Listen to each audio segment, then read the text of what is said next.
কথা বলছো না কেন? বৈদ্য মশাই, আমার মায়ের এই অবস্থা কেন হলো? হাল্ক, তোর মায়ের ওপর কালো ছায়া পড়েছে।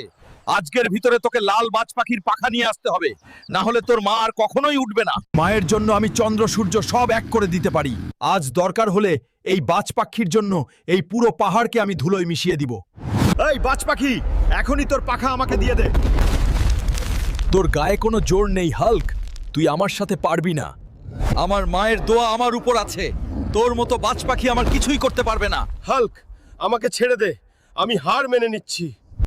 হাল্ক, তোর মায়ের প্রতি ভালোবাসা দেখে আমি অনেক মুগ্ধ হয়েছি বন্ধু। এই নে আমার পাখা। আমি লাল বাজ পাখির পাখা নিয়ে এসেছি মা, এখন তোমার আর কিচ্ছু হবে না। মা, তোমার কিছু হলে আমি কিভাবে থাকবো? দূর বোকা, তুই থাকতে আমার আর কি হবে। আর তোমরা আমার ছেলের চ্যানেলটা সাবস্ক্রাইব করে দিও।